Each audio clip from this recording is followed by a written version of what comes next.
Come have a seat in the Skald circle and hear the tale of the Crumb in the Beard, as told by Mynogan. Before we begin our tale, we'd like to remind you that we release new stories for free weekly on Wednesdays on our website, Apple Podcasts, Google Play Music, Spotify, Podbean, and more. Visit www.thescaldcircle.com for more information. Now then, this begins the tale of the Crumb in the Beard. There was once a king who had a daughter whose name was Stella. She was indescribably beautiful, but was so whimsical and hard to please that she drove her father to despair. There had been princes and kings who had sought her hand in marriage, but she had found defects in them all, and would have none of them. She kept advancing in years, and her father began to despair of knowing to whom he should leave his crown. So he summoned his council and discussed the matter, and was advised to give a great banquet, to which he should invite all the princes and kings of the surrounding countries, for, as they say, there cannot fail to be among so many someone who should please the princess, who was to hide behind a door so that she could examine them all as she pleased. When the king heard this advice, he gave the order necessary for the banquet, and then called his daughter and said, "Listen to me, little Stella. I have thought to do so, and so to see if I can find anyone to please you. Behold, my daughter, my hair is white, and I must have someone to leave my crown to." Stella bowed her head, saying that she would take care to please him. Princes and kings then began to arrive at the court, and when it was time for the banquet, they all seated themselves at the table. You can imagine what sort of banquet that was, and how the hall was adorned. Gold and silver shone from all the necks. In the four corners of the room were 4 fountains, which continually sent forth wine and the most exquisite perfumes. While the gentlemen were eating, Stella was behind a door, as has been said, and one of her maids, who was nearby, pointed out to her now this one, now that one. "See, your majesty, what a handsome youth that one is there!" "Yes, but he has too large a nose." "What about the one near your father?" "He has eyes that look like saucers." "What about the one at the other head of the table?" "He has too large a mouth. He looks as if he likes to eat." In short, she found fault with all but one, who, she said, pleased her, but that he must be a very dirty fellow, for he had a crumb on his beard after eating. The youth heard her say this, and swore vengeance. You must know that he was the son of the king of Greenhill, and the handsomest youth that could be seen. When the banquet was finished, and the guests had departed, the king called Stella and asked, "What news have you, my child?" She replied that the only one who pleased her was the one with the crumb in his beard, but that she believed him to be a dirty fellow, and did not want him. "Take care, my daughter, you will repent it," answered her father and turned away. You must know that Stella's chamber looked into a courtyard, into which opened the shop of a baker. One night, while she was preparing to retire, she heard, in the room where they sifted the meal, that someone was singing so well and with so much grace that it went straight to her heart. She ran to the window and listened until he finished. Then she began to ask her maid who the person was with the beautiful voice, saying that she would like to know. "Leave it to me, your majesty," said the maid. "I will inform you tomorrow." Stella could not wait for the next day, and indeed, early the next day, she learned that the one who sang was a sifter. That evening she heard him sing again, and stood by the window until everything became quiet. But that voice had so touched her heart that she told her maid that the next day she would try and see who had that fine voice.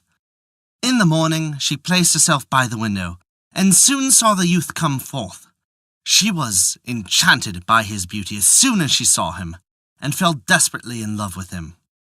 Now, you must know that this was none other than the prince who was at the banquet, and whom Stella had called Dirty.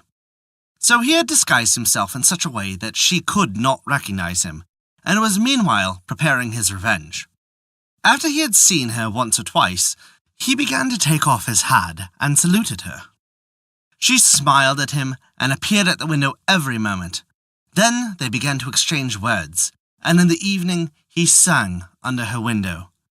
In short, they began to make love in good earnest, and when he learned that she was free, he began to talk about marrying her.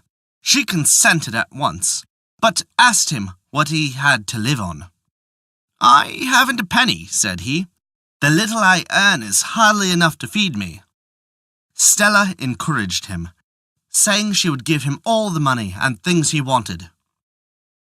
To punish Stella for her pride, her father and the prince's father had an understanding, and pretended not to know about this love affair, and let her carry away from palace all she owned. During the day, Stella did nothing but make a great bundle of clothes, of silver, and of money, and at night the disguised prince came out of the balcony, and she threw it down to him. Things went on in this manner in some time, and finally one evening he said to her, "Listen, the time has come to elope." Stella could not wait for this hour, and the next night she quietly tied a cord about herself and let herself down from the window. The prince aided her to the ground, and then took her arm and hastened away. He led her a long ways to another city, where he turned down a street and opened the first door he met. They went down a long passage. Finally, they reached a little door, which he opened, and they found themselves in a hall of a place, which had only been one window high up. The furniture consisted of a straw bed, a bench, and a dirty table. You can imagine that when Stella saw herself in this place, she thought that she should die. When the prince saw her so amazed, he said, "What is the matter? Does the house not please you?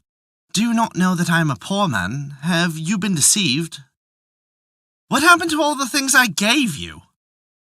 "Well, I had many debts, and I paid them, and then I have done with the rest what seemed good to me. You must make up your mind to work and gain your bread, as I have done. You must know that I am a porter of the king of the city, and I often go and work at the palace.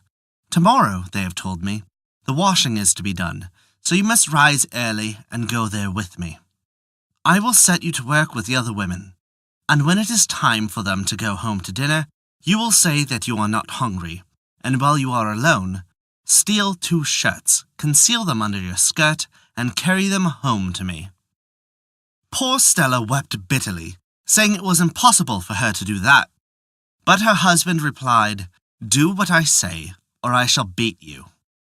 The next morning, her husband rose with the dawn, and made her get up too.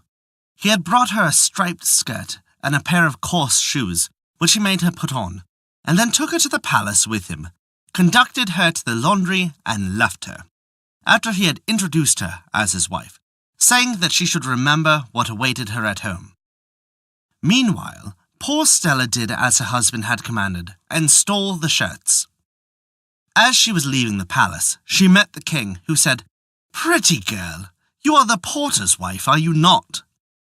Then he asked her what she had under her skirt, and shook her until the shirts dropped out, and the king cried, "See there! The porter's wife is a thief! She has stolen some shirts!" Poor Stella ran home in tears, and her husband followed her when he had put on his disguise again.